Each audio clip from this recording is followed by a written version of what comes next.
नमस्कार, जय हिंद साथियों। एक बार फिर से आप सबका बहुत बहुत स्वागत है। आज मैं आप लोगों को परसेंटेज पढ़ाऊंगा, यानी कि प्रतिशत पढ़ाऊंगा। अगर आप किसी भी प्रतियोगी परीक्षा की तैयारी करते हैं और उसमें प्रतिशत आता है, तो आज आप प्रतिशत सीख जाएंगे। हर तरह की सवाल आप लगाना सीख जाएंगे। और अगर आप कोई तैयारी नहीं करते, एक सामान्य आदमी हैं, तो भी आपके दैनिक जीवन में प्रतिशत का बड़ा रोल है। आपको जाने अनजाने में परसेंटेज की सवाल लगानी ही पड़ती है।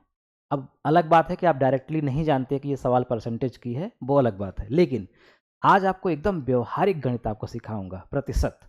तो अगर आप कम भी पढ़े लिखे हैं तो भी मैं आपको इतना सिंपल तरीका बताऊंगा कि आप सीख जाएंगे। तो वीडियो को पूरा देखिएगा, बीच में स्किप मत करिएगा। 10-11 क्वेश्चन मैं हल करवाऊंगा, उसके आधार पे पूरा आपको तैयार हो जाएगा। तो जिनको गणित नहीं आती वो कैसे सीखें प्रतिशत, दैनिक जीवन में सबसे ज़्यादा काम आने वाली सवाल। चलिए शुरुआत करते हैं। परसेंटेज, प्रतिशतता, इसका शुद्ध नाम है प्रतिशतता। अब इसमें जो हमने पहले लिखा है प्रतिशत वृद्धि और कमी का अर्थ क्या है, तो पहले हम ये समझ लेते हैं कि प्रतिशत होता क्या है। दरअसल प्रतिशत बोलते किसको हैं? तो जो ये शब्द है प्रतिशत, प्रतिशत, इसका अर्थ क्या है? ये दो शब्दों से मिलकर बना है। एक शब्द इसमें है प्रति, प्रति माने होता है एक, प्रति माने क्या होता है? एक। और सत, सत मतलब 100। यहाँ पे सत है, सत मीन्स 100, यानी 100 से तुलना जिसकी की जाए वो प्रतिशत है। मतलब जैसे मान लीजिए कि हम कहते हैं कि 10%, या हम कहते हैं कि 20%, या हम कहते हैं कि 40%। जैसे किसी परीक्षा में बच्चे का पूर्णांक था 100 का, और उसने कितना पाया, प्राप्त कितना किया? 40। मान लीजिए 100 का पूर्णांक था और पाया 40, तो हम क्या बोलेंगे कि बच्चा 40% अंक प्राप्त किया। यानी कि 100 में, हर 100 में 40, यानी कि 100 में 40 ही प्राप्त किया। इसका मतलब 60 नहीं पाया। अगर पूर्णांक है 200 का, पूर्णांक 200 का है और उसमें वो पा जाता है 70 अंक, तो हम कहेंगे कि बच्चे ने 35% अंक प्राप्त किया। यहाँ 100 में 40 पाया तो सीधा सीधा 40% हो गया। यहाँ 200 में 70 पाया तो इसका मतलब 100 में 70 का आधा पाया, 35 पाया, तो 35% वो पाया। जबकि वो 35 नंबर नहीं पाया है, वो पाया है 70 नंबर, लेकिन उसका परसेंटेज कितना हुआ? 35। अगर पूर्णांक मान लीजिए 50 का है और इस 50 में कोई भी व्यक्ति 20 नंबर पा गया, तो कितना प्रतिशत वो पाया? तो वो पाया 40%। कैसे भाई? 50 में 20 है तो 50 का डबल 100 होता है, तो 20 का भी डबल क्या होगा? 40। तो इसका मतलब कि हम कभी कभी जो हमारा प्राप्तांक या जो भी हमारी संख्या होती है, हम उसमें कभी कम करते हैं परसेंट निकालने के लिए, कभी ज़्यादा करते हैं। कम का मतलब गुणा के रूप में कम या भाग के रूप में कम, ज़्यादा का मतलब गुणा या भाग के रूप में कम, कभी कभी बिल्कुल बराबर होता है। बात समझ में आ रही है? इतना समझ में आया ना? प्रतिशत मतलब क्या होता है कि 100 में कितना। जैसे मान लीजिए कि परीक्षा में पूर्णांक था 100 का, 100 में बच्चा पा गया यहाँ पे 50 नंबर। फिर उसके बाद जो अगली परीक्षा थी उसकी, वो थी 200 की, और उसमें बच्चा पा गया 60 नंबर। तो अब ये कहा जाएगा कि बताओ वो टोटल कितना परसेंट पाया। तो वो टोटल कितना परसेंट पाया? 60 और 50 110 पाया अंक, और 2 और 1 300 वो पाया, गुणित 100। तो कितना हो जाएगा? 3 त्रिका 9, ये कितना हो गया? 9 2 11 20, 3 6 18, सही 2/3, यानी कि 36% से ज़्यादा वो पाया। तो यही आप सीखेंगे कि कैसे हम परसेंट निकालें, कैसे हम प्रतिशत में बदलें। तो चलिए, सबसे पहली सवाल जो हमारे सामने लिखी है वो क्या है? सीता की आय गीता की आय से 10% कम है, तो गीता की आय सीता से कितना प्रतिशत अधिक है? ये प्रश्न देखने में बड़ा भारी लग रहा है। इसको अभी कुछ देर के लिए स्थगित करते हैं। पहले हम एकदम साधारण प्रश्नों को हल करते हैं, तब उसके बाद पूरी बात समझ में आएगी कैसे हमको करना है। सबसे सिंपल यहाँ पे दूसरा और तीसरा प्रश्न है, इसको पहले ध्यान से देखिए। 20 के बाद लिखा है कामा, 20 कामा 25 का कितना प्रतिशत है, एक लाइन में। और यहाँ पे लिखा है 25 20 का कितना प्रतिशत है, एक लाइन में। ये दोनों सवाल जब आप एक साथ लगाएंगे, एक साथ हल करेंगे, तो एकदम क्लियर हो जाएगा परसेंट कैसे निकलता है। देखिए, दोनों को हम साथ में हल करते हैं। हमेशा गणित में ना, गणित तभी समझ में आती है जब हमेशा तुलना करके पढ़ते हैं। एक साथ पढ़ते हैं तो समझ में नहीं आता, तुलना करके एक साथ पढ़िए। जैसे अंक दोनों जगह सेम है, बस वो लिखे पहले और बाद में इस क्रम में गए हैं। तो यहाँ जो लिखा है कामा लगा है, वो कामा कहता है कि ठहर जाओ, यानी कि 20 जो है वो 25 का कितना परसेंट है ये कह रहा है। तो यहाँ 25 का लिखा है और यहाँ 20 का लिखा है। गणित की भाषा में का मतलब गुणा होता है। गणित की भाषा में का अर्थ क्या होता है, गुणा। यानी अंग्रेजी में इसको लिखा जाता है ऑफ, ऑफ मीन्स गुणा। ये आप ध्यान में रखिएगा। तो जहाँ भी का के की लिखा होगा, का के की, इसका मतलब ही होता है कि वहाँ क्या करना है, गुणा करना है। इसको अलग से आप ध्यान रखिएगा। अब देखिए यहाँ पे 20 25 का कितना परसेंट है, 25 का कितना परसेंट है 20। तो यहाँ पर क्या करेंगे, 25 को हम सीधा सीधा लिख देंगे नीचे और 20 को सीधा सीधा लिख देंगे ऊपर, और इसमें गुणा कर देंगे 100 का। इसका गुणा करेंगे 100 का।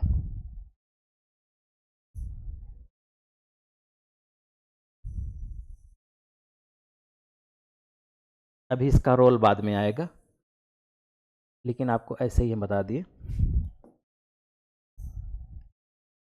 चलिए, लिखा है 20 25 का कितना प्रतिशत है, तो हमने इसको भिन्न के रूप में लिखा 20/25। 20 को लिखा ऊपर, 25 को लिखा नीचे, यानी 20 बन गया अंश, 25 बन गया हर, और मल्टीप्लाई किया 100 का। अब हम इसको हल कर देंगे, जो उत्तर आएगा वही प्रतिशत है। यहाँ पर 25 लिखेंगे ऊपर अंश के रूप में और नीचे लिखेंगे 20, और मल्टीप्लाई करेंगे, गुणा करेंगे 100 का। इन दोनों को ध्यान से आप देखिएगा। जिसके साथ कामा लगा है, यानी जिसके बारे में पूछा जा रहा है, उसको हमने ऊपर लिखा है, और जिससे तुलना की जा रही है, यानी कि जिसके साथ का लगा हुआ है, उसको हमने नीचे लिखा है। यहाँ पर 25 के साथ का लगा है, 25 को नीचे लिखा। यहाँ 20 के साथ का लगा है, 20 को नीचे लिखा। यहाँ पे किसके बारे में पूछा जा रहा है, 20 के बारे में पूछा जा रहा है कि 20 कितना परसेंट है 25 का, और यहाँ पूछा जा रहा है 25 कितना परसेंट है 20 का। तो जिसके बारे में पूछा जाएगा वो ऊपर। इतना समझ में आ गया कि नहीं? अगर इतना आ गया तो आप कोई दिक्कत नहीं है, हल कर लेंगे। अब देखिए, गणित लगाने का तरीका क्या होता है कि ऊपर का ऊपर में गुणा करो, नीचे भाग करो, यानी डायरेक्ट आप काट सकते हैं। 25 एक कम 25, 25 चौके 100, है ना। अब 20 का 4 में गुणा होगा तो क्या आ जाएगा, 80। तो आंसर क्या हो जाएगा, 80%। यानी 20 25 का कितना परसेंट है, 80%। अगर मान लीजिए, एक सेकंड के लिए रुकते हैं, अगर यहीं पे लिख दे 80 100 का कितना परसेंट है, 80 100 का कितना परसेंट है, कितना परसेंट है, तो हम क्या लिखेंगे, 80 को लिखेंगे ऊपर, 100 को लिखेंगे नीचे, गुणा किससे करेंगे, 100 से। जिसके साथ का लगा है उसको हमने नीचे लिख दिया। अब 100 से 100 सीधा कैंसिल हो गया, आंसर क्या आ गया, 80%। तो 80 100 का कितना परसेंट है, 80 100 का 80 ही परसेंट है। तो यहाँ पे चूंकि 100 से डायरेक्ट तुलना किया गया, इसीलिए जो दिया था वो डायरेक्ट उत्तर आ गया। लेकिन यहाँ पर 20 का 100 से तुलना नहीं किया गया था, 20 का 25 से तुलना किया गया था, इसलिए हमें 25 को पहुँचाना है 100 तक। तो कोई तरीका नहीं है, डायरेक्ट हम 100 का गुणा कर देते हैं, वो पहुँच जाएगा अपने आप। अब यहाँ देखिए, 25/20 गुणित 100, तो 20 एकन्नम 20, 20 पंचे 100। अब 25 पंचे 125 होगा, तो इसका मतलब आंसर इसका क्या हो गया, 25/20 का कितना परसेंट है, तो 25/20 का 125% है। कोई दिक्कत, बात समझ में आ गई? चलिए यहीं पे अगर देख लेते हैं एक सवाल और। 40/80 का कितना परसेंट है? 40/80 का कितना परसेंट है? 40 को लिखेंगे ऊपर, 80 को लिखेंगे नीचे, गुणा करेंगे 100 से। 100 से ही गुणा करना है, जब भी प्रतिशत में बदलना होगा 100 से ही गुणा करना है। अब देखिए 40 एकन्नम 40, 40 दूना 80, 2 एकन्नम 2, 2 50 हम 100, तो आंसर कितना आ गया, 50%। अगर आपको काटना पीटना नहीं आता है ना, तो सिंपल समझिए, 40 को हमने ऊपर लिखा है, 80 को नीचे लिखा है, गुणा कर रहे हैं 100 से। अगर आपको, जैसे हमने अभी कैंसिल कर दिया कि 40 एकन्नम 40, 40 दूना 80, फिर 200 हम 2 50 हम 100, अगर ये चीज़ आपको नहीं आता है तो सबसे सिंपल तरीका ये है कि आप जो 40 लिखा है 40 का गुणा करिए 100 में, फिर जो आए 80 का भाग कर दीजिए। यानी कि आप कैलकुलेटर का भी इस्तेमाल कर सकते हैं अपने। 40 का 80 में गुणा 100 में गुणा करिए, 40 कैलकुलेटर में दबाइए, 40 गुणित 100 कितना हो जाएगा, 4000। नीचे क्या है, 80। अब 4000 में 80 का भाग कर दीजिए, तो कितना आ जाएगा, 5, 8 पंचे 40, ये 50%। ठीक है, तो हर तरीका है आपके पास। अब देखिए यहाँ पर जो हमने 2 सवाल लगाई थी, उसमें डायरेक्ट ही पूछा था कि फलाना फलाने का कितना परसेंट है। ये नहीं पूछा था कि फलाना फलाने से कितना परसेंट ज़्यादा है या कितना परसेंट कम है। यानी इसमें ये नहीं कहा है कि 20-25 से कितना परसेंट कम है या 25-20 से कितना परसेंट ज़्यादा है। ज़्यादा और कम की बात इसमें नहीं की गई है। जब ज़्यादा और कम की बात की जाएगी तो क्या होगा, ये भी आप समझिए। यहाँ पे लिखा है चौथा प्रश्न, 20-25 से कितना प्रतिशत कम है। कम तो है ही 20-25 से, कम तो है, कितना कम है, 5 कम है। सीधा अगर ये पूछे कि 20-25 से कितना कम है तो 5 कम है, लेकिन कितना परसेंट कम है तो टेक्निकल बात हो गई, इसको लगाना पड़ेगा। यहाँ भी वही है, 25-20 से कितना परसेंट अधिक है। अगर केवल कहे कि 25-20 से कितना अधिक है तो 5 अधिक है, लेकिन कितना परसेंट अधिक है अलग बात हो गई। पहले अभी हमने क्या लगाया, 25-20 का कितना परसेंट है। यहाँ देखिए हल करते हैं। अगर सिर्फ ये कहता, जो अभी आप लगाए, क्या कहता, यहाँ कम और अधिक की बात न करता, सीधा कहता 20-25 का कितना परसेंट है, तो 20/25 गुणित 100, जो भी आंसर आया वो आ गया, सही है। लेकिन जब कम और ज़्यादा की बात कर देगा ना, तो आपको क्या करना होगा, ये आपको ध्यान से देखना है। सबसे पहले आप तो ये देखिए कि वो कितना कम है, तो 25 में 20 को घटा दीजिए, आंसर क्या आ गया, 5। तो पहली चीज़ तो सीधा सीधा निकल आया कि 5 कम है, लेकिन ये 5 कितना परसेंट है ये आपको बताना है। तो आपको ऊपर लिखना है 5 और नीचे क्या लिखना है, जिसके साथ सा से सी लिखा होगा उसको नीचे लिखेंगे। जैसे जिसके साथ का के की लिखा रहता है वैसे नीचे लिखते हैं, उसी तरह से जब कम और ज़्यादा की बात करेगा तो जिसके साथ सा से सी लिखा रहेगा उसको नीचे लिखेंगे। ठीक, तो 5 कहाँ से आया, 25 में 20 को घटाने पर। तो सबसे पहले हम शुद्ध घटाएंगे कि कितना वो कम है। तो 25 में 20 कितना कम है, 5 कम है। उसी 5 को ऊपर लिख करके और 25 को नीचे लिख करके 100 का गुणा कर दीजिए, कहानी खत्म। इस 20 का कोई काम अब नहीं है, इस 20 का केवल यहीं तक काम था। अब 100 का 5 में गुणा करेंगे, क्या आएगा, 500/25, 500 का 25 में भाग कर दीजिए, 25 दूना 50, 25 जीरो में 0, तो आंसर क्या आ गया, 20%। तो 20-25 से कितना परसेंट कम है, तो 20-25 से 5%, सॉरी 20% कम है। 20-25 से 5 कम है, लेकिन 20-25 से 20% कम है। यहाँ देखिए 25-20 से कितना परसेंट अधिक है, तो सबसे पहले तो देख लीजिए कि कितना अधिक है, तो 5 ही अधिक है। तो चाहे अधिक कहे चाहे कम, आपको घटाना ही पड़ेगा। अधिक या कम का मतलब होता है अंतर, और अंतर के लिए हमेशा घटाना पड़ेगा बड़े में से छोटा को। अब यहाँ क्या लिखना है, 5 लिखना है जो अधिक है। अब जिसके साथ 7 से सी लिखा है उसको नीचे लिखना है, ठीक। 20, देखिए 5 का 100 में गुणा किया, 500 बटे 20, तो क्या आंसर आ जाएगा, 25%।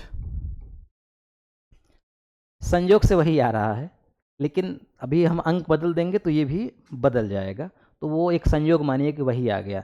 बस आप नियम समझिएगा कि आपको करना क्या है। चलिए आगे थोड़ा बढ़ते हैं। इसी में थोड़ा सा अगर मैं आपको और समझा दूं तो देख लीजिए, अगर कहता है 40 50 से कितना प्रतिशत कम है, इस सवाल को देखिए। 40 50 से कितना परसेंट कम है, तो पहले हम 50 में 40 को घटाइए तो कम कितना है, 10 कम है। अब 10 लिख दीजिए यहाँ, और नीचे क्या लिखेंगे, 50, ठीक है, गुणित 100। अब 100 का 10 में गुणा हुआ, कितना आ गया, 1000 बटे 50। 1000 में 50 का भाग कर दीजिए, तो 5 दूनी 10, 5 जीरो में 0, तो आंसर क्या आ गया, 20%। यानी कि 40 50 से कितना परसेंट कम है, 20% कम है। अगर इसी में कह दे कि 50 40 से कितना परसेंट ज़्यादा है, तो भी आपको 10 ही ऊपर लिखना है, लेकिन नीचे लिख देना है 40, क्योंकि अब 40 से तुलना हो रही है। गुणित 100, 1000 बटे 40 कट गया, आंसर क्या आ गया, 25%। मुझे लगता है कि इतने सरल सरल प्रश्न अब आप लगा लेंगे। चलिए अगला देखते हैं। अभी एक सवाल छोड़े हुए हैं, आपको याद है ना, पीछे वही लगा दें क्या पहले, अब चलिए वो लगा देंगे, लास्ट में लगाएंगे उसको। राम की ऊंचाई श्याम से 20% अधिक है। हल, एकदम व्यवहारिक प्रश्न है। राम की ऊंचाई श्याम से, मैं एकदम व्यवहारिक लगा रहा हूँ, फिर आपको फार्मूला भी बताऊंगा। राम की ऊंचाई श्याम से 20% अधिक है। किसकी अधिक है, राम की अधिक है। वो स्पष्ट समझ में आ रहा है, शब्दों से, वाक्य से ही समझ में आ रहा है कि राम की ऊंचाई अधिक है। किससे अधिक है, श्याम से। इसका मतलब राम के बारे में आपको बताना है, राम की तुलना किससे हो रही है, श्याम से हो रही है। तो राम की अधिक है, किससे अधिक है, श्याम से। तो अगर हम श्याम को 100 मान लें तो राम को कितना मानेंगे, 120 मानेंगे। मान लीजिए, गणित में माना भी जाता है, मान लेंगे तो बहुत ज़्यादा सवाल हल हो जाएगी। अब इसको बहुत टेंशन में मत लीजिए, एकदम सिंपल समझिए। आप करना क्या है, फार्मूला कठिन है समझाना, इसको समझ जाएंगे तो फार्मूला सरल हो जाएगा। एकदम व्यवहारिक से बात समझिए। यहाँ पे जो बात कह रहा है पहले कि राम की ऊंचाई श्याम से 20% अधिक है, इसका मतलब क्या हुआ, राम की ऊंचाई कब 20% अधिक होगी, जब अगर हम श्याम को 100 मान ले, 100 सेंटीमीटर 100 मीटर 100 फुट कुछ भी, जब हम श्याम को 100 मान लें तो 100 में 20 अधिक कर दें, तभी तो 20 अधिक होगा, तो ये 120 हो जाएगा। ठीक है। अगर ये कहता कि राम की ऊंचाई श्याम से 20% कम है, तो हम श्याम को 100 ही लिखते, क्योंकि तुलना श्याम से हो रही है, श्याम को 100 ही लिखते, लेकिन राम के लिए हम 80 लिखते, 20 कम कर देते। 100 में 20 कम हुआ 80, लेकिन 20 ज़्यादा है तो 100 में 20 जोड़ दीजिए, तो ज़्यादा रहेगा तो जोड़ेंगे, कम रहेगा तो घटाएंगे, 120। अब क्या कह रहा है, श्याम की ऊंचाई राम से कितना % कम है। अब यहाँ पे जो श्याम की ऊंचाई है वो 100 है, और राम की ऊंचाई है 120, तो इसी को इस भाव में पढ़िए कि ये बात कह रहा है कि 100 120 से कितना परसेंट कम है। अभी जो आप लगा रहे थे 100 120 से कितना परसेंट कम है, तो पहले हम 120 में 100 को घटा देंगे तो वही आएगा 20 कम है, तो बस 20/120 गुणित 100। यहाँ 120 नीचे क्यों हो गया? क्योंकि जो पूछ रहा है उसमें श्याम के बारे में पूछ रहा है, तुलना कर रहा है राम से। देखिए, तो श्याम की ऊंचाई राम से कितना प्रतिशत कम है? तो 20 कम है, 20 को हमने लिख दिया ऊपर। फिर श्याम से, तो श्याम की है 120, तो 120 के लिख दिया नीचे, क्योंकि तुलना जिससे करा उसको नीचे लिखेंगे। अब 20 छक्का 120, 100 में 6 का भाग करेंगे तो कितना आ जाएगा? 100/6 यानी 50/3, यानी कि 16 सही 2/3%। 50 में 3 का भाग करेंगे तो 16 बार जाएगा, 2 शेष बचेगा, तो 16 सही 2/3% या 16.66। इसी को फार्मूला से कैसे लगाएंगे? इसी को फार्मूला से लगाएंगे तो कैसे लगाएंगे? आप इसका स्क्रीनशॉट ले लीजिए, फिर आपको हम फार्मूला से बता देते हैं। छोटा कर देते हैं पहले इसको, ये तो आपको समझाने के लिए हमने बताया।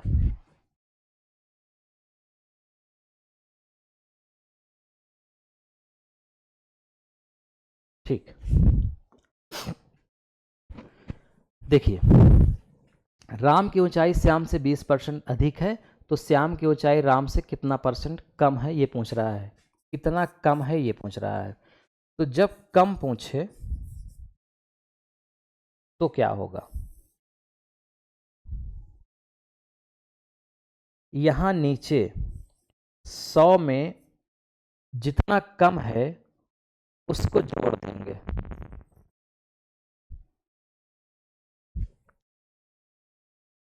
गुणा करेंगे यहां, और यहां ऊपर क्या लिखेंगे?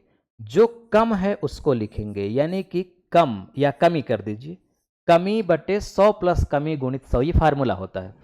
जब हम कम निकालेंगे, हाँ ठीक, जब हम कम निकालेंगे तब ध्यान रखिएगा, कम या कमी एक ही बात है। कमी जब कहेंगे कितनी कमी हो रही है, तो कमी बटे 100 प्लस कमी, कमी बटे 100 प्लस कमी गुणित 100। अब अगर मैं आपको डायरेक्ट बताता, इसको आपको न समझाया होता, डायरेक्ट बताता ना, तो आपके बिल्कुल समझ में नहीं आता। लेकिन अब आप इसको खूब ध्यान से पढ़िएगा, समझिएगा, तब आप यहाँ पे आइएगा, पूरी बात आपको समझ में आ जाएगी। कमी कितनी है? 20% की। आप यहाँ क्या लिखेंगे? 20।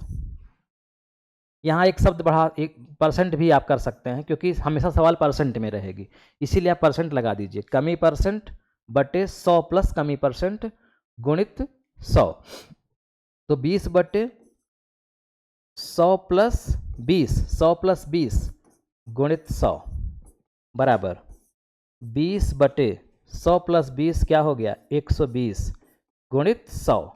अभी देखिए किए थे 20/120 गुणित 100, तो वही तो आएगा ना, 16 सही 2/3, वही आएगा।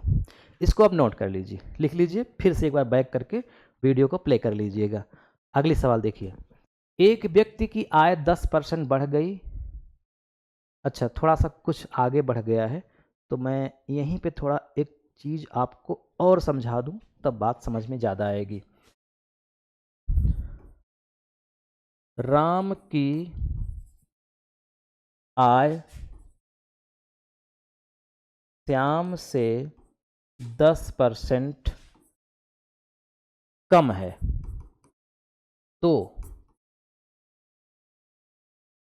श्याम की आय राम से कितना परसेंट ज़्यादा है? क्योंकि इसके पीछे वाला जो पर आपने सवाल लगाया उसमें क्या था? राम की ऊंचाई या आय कुछ भी, राम की ऊंचाई श्याम से 20% अधिक है, तो श्याम की ऊंचाई राम से कितना परसेंट कम है, ये आपने निकाला। अब इसी का जस्ट उल्टा कर दिया हमने। अब की बार कम दिया था और अधिक पूछ रहा है, यानी अब की बार राम की आय श्याम से कम है, तो जाहिर सी बात है कि श्याम की ज़्यादा है, तो श्याम की राम से कितना ज़्यादा है ये बताना है। तो अब की बार ज़्यादा कह रहा है, ज़्यादा बताओ, तो ज़्यादा बराबर फिर वही ज़्यादा परसेंट बटे 100 माइनस ज़्यादा परसेंट गुणित 100, ये है फार्मूला। ध्यान रखिएगा कमी वाले में हमने नीचे प्लस लिखा है और ज़्यादा वाले में हमने नीचे माइनस लिखा है। ये टेक्निकल बात है, क्यों है अभी आपको हम विस्तार से बताते हैं।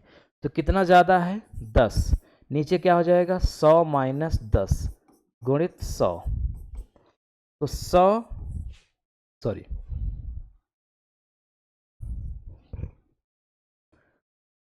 10 बटे 100 में 10 गया 90 गुणित 100, 0 से कट गया 0, 10 दहाई 100 बटे 9 बराबर 11 सही 1/9%।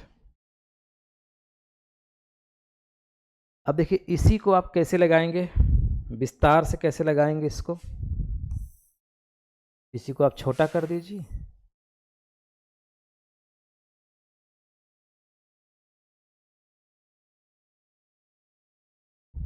देखिए यहाँ है भाई साहब राम और यहाँ है श्याम, तुलना किससे हो रही है श्याम से, तो श्याम की आय को हमने मान लिया 100, राम की मान लेंगे 90। क्यों 90 मानेंगे, क्योंकि स्पष्ट कह रहा है राम की आय श्याम से 10% कम है, तो अगर श्याम की 100 है तो राम की 90 है, 10 कम है। अब यहाँ से देखिए अपने से कह रहा है कि श्याम की आय राम से कितना परसेंट ज़्यादा है। यहाँ तो राम की आय श्याम से 10% कम है, क्लियर है, लेकिन ये जो श्याम की आय है वो राम से कितना परसेंट ज़्यादा है, तो 100 में 90 गया 10 ज़्यादा है, राम से तुलना कर रहा है तो राम वाली 90 हो जाएगी गुणित 100। मामला तो वही आ गया, पहुँच गया वहीं पर फिर से 11 सही 1/9%। मुझे लगता है कि ये फार्मूला और बोला ना आप भूल जाएंगे, उसके चक्कर में ही मत पड़िए, गणित में कॉन्सेप्ट समझिए। मुझे फार्मूला बिल्कुल नहीं आता, मुझे याद ही नहीं रहता, मैं ये सब फार्मूले किस कॉन्सेप्ट से तुरंत बनाता हूँ। अगर मैं याद करता रटता तो हमेशा 100% भूल जाता कि माइनस रहेगा कि प्लस, प्लस की माइनस, माइनस की प्लस, एकदम कन्फ्यूजन हो जाएगा आपको। लेकिन जब आप कॉन्सेप्ट समझे रहेंगे ना, पूरी बात समझे रहेंगे, तो ये तो अपने से आपको पता हो जाएगा कि यहाँ माइनस रहेगा कि प्लस। ये मुझे नहीं पता था बिल्कुल भी, ये फार्मूला मैं इस कॉन्सेप्ट से क्लियर किया हूँ कि वहाँ माइनस रहेगा। इसलिए कभी भी ट्रिक के चक्कर में आप मत पड़िएगा, भले समय लग जाए, कॉन्सेप्ट समझिए। कॉन्सेप्ट समझ में आ गया ना तो जीवन भर के लिए समझ में आएगा। और कॉन्सेप्ट समझने से फ़ायदा ये है कि कितना भी वो सवाल नचा घुमा दे आप कर लेंगे। चलिए आगे बढ़ते हैं। एक व्यक्ति की आय 10% बढ़ गई, कुछ समय बाद 10% और बढ़ गई, बताइए कुल कितनी परसेंट बढ़ गई। एक डीएम साहब थे, एक बार बिग बाजार में गए, 2008 की बात है, ये पेपर में भी खूब निकला था, खूब छपा था। बिग बाजार में गए, उन्होंने कपड़ा खरीदा और उसमें कपड़े में लिखा था कि 2 बार की छूट है, मतलब 10% और 10% की 2 छूट है।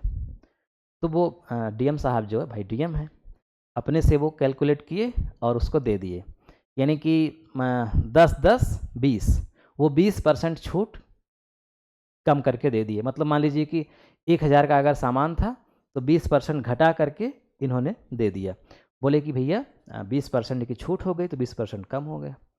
अब वहाँ जो हिसाब करने वाले थे वो कैसे बताएं कि साहब आप गलत किए हैं, उनको बताने में भी संकोच हो रहा था। तो मान लिए, लेकिन ये बात मीडिया को बताई गई और खूब चर्चा में आ गई थी ये बात, बहुत फिर बेइज्जती हुई एक तरह से नहीं अधिकारियों की, मतलब उनको गणित नहीं आता, बताइए इतिहास भूगोल पढ़ करके डीएम बन गए हैं। तो उसके बाद से इतनी आलोचना हुई, हालांकि बहुत सारी घटनाएं ऐसी घटी कि सोचने पे मजबूर किया गया आयोग को, और 2011 में फिर सीसैट लाया गया। CSAT, civil services aptitude test, उसमें ये टेस्ट होने लगा कि जो भी अधिकारी बनेंगे पीसीएस या आईएएस के, उनका एक एप्टीट्यूड टेस्ट होगा, यानी कि गणित, रीजनिंग, अंग्रेजी उनको आती है कि नहीं। तो गणित रीजनिंग का टेक्निकल टेस्ट होने लगा उसमें। तो कहने का मतलब 10% कम और 10% कम तो देखने में तो लग रहा है कि 20% कम हो गया, लेकिन नहीं, ऐसा नहीं है। क्या है ओरिजिनल वास्तविकता, ये आप देखिए। एक व्यक्ति की आय 10% बढ़ गई और कुछ समय बाद 10% और बढ़ गई, तो कितना हो गया? 10 10 20% बढ़ गई। या अगर कम हो रही है तो 10% कम हुई, फिर 10% कम हुई तो 10 10 20% कम हो गई। नहीं, गलत। क्यों गलत है मैं आपको पहले दिखा देता हूँ, समझा देता हूँ, तब उसके बाद फार्मूले पे आता हूँ, क्योंकि मैं आपको पहले ही बता चुका कि मुझे फार्मूला याद ही नहीं रहता, तो मैं बताऊँ कैसे फार्मूला। पहले आप कॉन्सेप्ट समझिए। एक व्यक्ति की आय 10% बढ़ गई, तो मैं उस व्यक्ति की आय को कितना मान लूँ? कुछ तो मानना ही पड़ेगा। मान लीजिए मैं उस व्यक्ति की आय को मान लिया 100 रुपये। 100 रुपये 1 घंटे का, 1 दिन का, एक कुछ भी। 100 ऐसा आंकड़ा होता है जिससे सवाल लगाना बहुत आसान होता है, इसीलिए हमेशा आप प्रतिशत में, अनुपात में, हर जगह कोशिश करिए कि 100 रखिए। तो आय कितनी हो गई? उसकी है 100। अच्छा, 100 रखेंगे क्यों? देखिए, ये एक थ्योरिकल सवाल है। इसमें एकदम ये नहीं पूछ रहा है ना कि दाम, तो पूछ नहीं रहा है कि आलू का दाम 15 रुपये किलो था तो 18 किलो का दाम एग्जैक्ट बताओ। ऐसी सवालें नहीं है, ये तो परसेंटेज की सवाल हैं, ये थ्योरिकल सवालें हैं, तो इसलिए आप यहाँ पे मान सकते हैं। तो आय है अगर 100 रुपये एक व्यक्ति की, तो पहले इस आय में पहली बार बढ़ोतरी हुई 10% की। तो जब इसमें 10% की बढ़ोतरी हुई तो 100 और 10 कितना हो गया? 110% बढ़ गया। तो हमने लिख दिया 110/100, यानी कि 100 में 10 रुपये बढ़ गया। तो 100 में हमने गुणा किया 110/100 का, तो कितना हो गया? पहले तो ये देख लीजिए, 110 रुपये हो गई। जब पहली बार उनकी आय बढ़ी 10 रुपये, तो कितनी हो गई? 110 रुपये हो गई। फिर उसके बाद 10% बढ़ गई, यानी 110 का फिर से 10% बढ़ गया, यानी 110 बटे फिर से 100 हो गया। 100 में 10 बढ़ गया, 110। पहले 100 में 10 बढ़ा तो 100 गुणित 110/100, तो 110 सीधा सीधा हो गया। फिर 110 का फिर से 110/100, क्योंकि फिर से 10% बढ़ गया, तो कितना हो गया? 11 11 121। यानी उस व्यक्ति की शुरुआत की आय थी 100 रुपये, अब हो गई 121 रुपये। तो कितना बढ़ गई? 121 में 100 घटा दीजिए, 100 थी, 121 हो चुकी है, यानी 21 बढ़ गई है। तो 100 रुपये आय अब हो गई 121, तो इसका मतलब 21 बढ़ गई। किस में 21 बढ़ गई? 100 में 21 बढ़ गई। इसका मतलब 21% आय बढ़ गई। हम लोग जोड़ क्या रहे थे? 10 10 20%। नहीं, 10 10 20 प्लस 1 21। एक घटने वाला भी लगा लेते हैं, तब दोनों को फार्मूला साथ में बताते हैं। गीता की आय 10% घट गई, पुनः 10% घट गई, कुल कितनी घट गई? तो मान लीजिए कि गीता की जो आय थी वो कितनी थी? 100। 100 उसकी आय थी।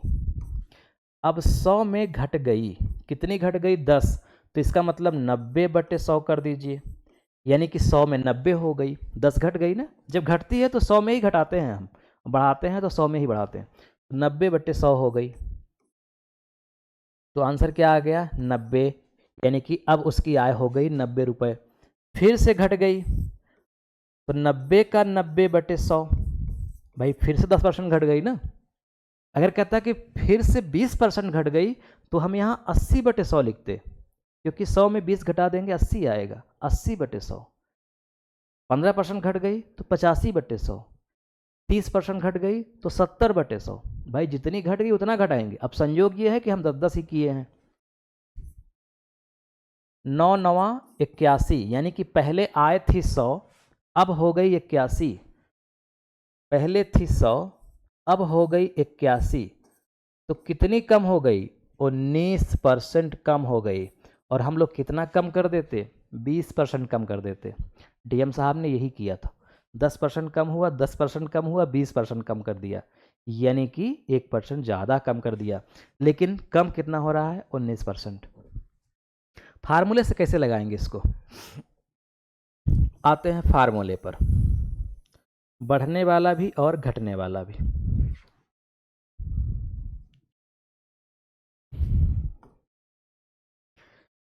देखिए, पहली बार और दूसरी बार, पहली बार और दूसरी बार। पहली बार बढ़ी 10%, तो हम लिख देंगे +10 +10। फिर से बढ़ गई, फिर से +10। अगर कहते पहली बार 10% बढ़ी, बाद में 15% बढ़ गई, तो पहली बार 10 + 15, लेकिन दोनों बार 10-10 है तो दोनों बार 10। फिर आगे 10 लिख के इन्हीं दोनों का करके नीचे 100 लिखना है। बस हल कर दीजिए। 10 10 20 प्लस 1 21, आपका आंसर आ गया। बड़ा सरल फार्मूला है। इसमें क्या होगा, 10% कम हुई तो -10, फिर 10 कम हुई -10। जब इन दोनों जगह सेम चिन्ह होता है ना, तो आगे प्लस लगाते हैं, और फिर से 10 गुणित 10 बटे 100, तो -10 कितना हो गया, -20, प्लस यहाँ पे क्या हो जाएगा 1, -20 + 1 का मतलब -19, यानी 19% कम हो गई। फिर से देखिए, बैक करिए, +10 +10 प्लस, इन दोनों जगह सेम चिन्ह रहेगा, चाहे वो प्लस का हो चाहे माइनस का हो, तो यहाँ प्लस लगाएंगे। पीछे भी देख लीजिए, यहाँ दोनों जगह माइनस है तो प्लस लगाया, दोनों जगह सेम चिन्ह है। और कभी कभी सेम चिन्ह नहीं रहेगा, जैसे फसल का दाम पहले 20% बढ़ा, बाद में 20% घट गया, कुल क्या प्रभाव पड़ा। तो पहली बार क्या हुआ, 20% बढ़ा, फिर अगली बार क्या हुआ, 20% कम हो गया, यानी कि -20। अब इन दोनों जगह अलग अलग चिन्ह है ना, तो यहाँ माइनस कर दीजिए। फिर वही 20 गुणित 20 बटे 100। यहाँ दोनों जगह अलग अलग चिन्ह, अलग का मतलब एक जगह प्लस एक जगह माइनस रहेगा, तो यहाँ माइनस करिएगा। 20 में 20 जुड़ेगा 0 हो जाएगा, क्योंकि वही वही है, खत्म कहानी। आगे ये देखिए, 2 दूना 4, तो -4 आ रहा है ना, तो क्या हो जाएगा, 4% कमी, क्योंकि माइनस में उत्तर आ गया, तो 4% कमी होगी। एक सवाल और देख लीजिए, वस्तु का भाव पहले 15% घटा, बाद में 10% बढ़ा, भाव पर क्या प्रभाव पड़ा। तो पहले 15% घट गया, तो हमने क्या लिख दिया, -15। फिर बाद में 10% बढ़ा, तो +10, अलग अलग चिन्ह है, तो क्या करेंगे, माइनस लिखेंगे, और 15 गुणित 10, 15 गुणित 10, नीचे क्या लिखेंगे, 100। यानी यहाँ जो लिखे रहते हैं ना, वही गुणा करते हैं। तो 15 में 10 गया, चिन्ह -5 का लगेगा, क्योंकि बड़ी वाली में माइनस लगा है। आगे माइनस, ये कट गया, 5 तिहाई 15, 5 दूना 10, तो क्या आ रहा है, 3/2। तो 5 दूना 10, 10 में 10 3 13, -13/2, या 2 छंग 12, 2 पंचे 10, 6.5%, 6.5% की कमी हो गई। इसी को अगर आप विस्तार से लगाते तो क्या करते, वस्तु का भाव पहले 15% घटा, यानी कि अगर वस्तु का भाव 100 है तो 15% घट गया, यानी कि 85 हो गया, 85/100। देखिए, वस्तु का भाव पहले 15% घट गया, तो क्या हो गया, 85/100। फिर बाद में क्या हुआ, 10% बढ़ गया, तो 110/100।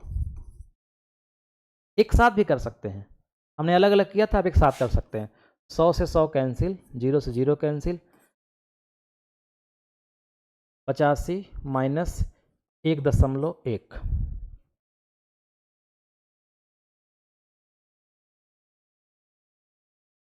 गड़बड़ कर दिए क्या, 100 गुणित 85/100 गुणित 110/100। हाँ, तो घटा देते हैं, कितना आया, 85 1.1, 10 में से 1 गया 9, 4 में से 1 गया 3, 83.9। तो 100, कुछ गड़बड़ हो रहा है, फिर से देखते हैं। वस्तु का दाम मान लीजिए पहले था 100, उसमें हमने क्या किया था, बढ़ोतरी किया था। 15% घटा, बाद में 10% बढ़ा। 15% घटा यानी कि 85/100 हुआ। बाद में 10% बढ़ा यानी कि 110/100 हुआ। तो 0 से 0 कैंसिल हो गया और यहाँ 100 से 100 कैंसिल हो गया। अच्छा हाँ, हम घटा रहे थे, यही तो गड़बड़ हो रहा था।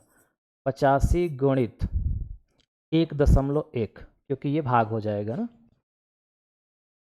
तो 11 × 5 = 55, 11 × 8 = 88, 89, 90, 91, 92, 93, 93.5 हो गया आप। तो 100 में ये कितना कम है, 6.5 कम है, तो 6.5 कम हो गया, एक ही बात है। तो आपको कॉन्सेप्ट कुल मिला के समझना है। अच्छा, अब एक सवाल बची थी ना हमारी, पहली वाली सवाल, पहली सवाल बची थी, अभी तो पहुंचते हैं वहाँ।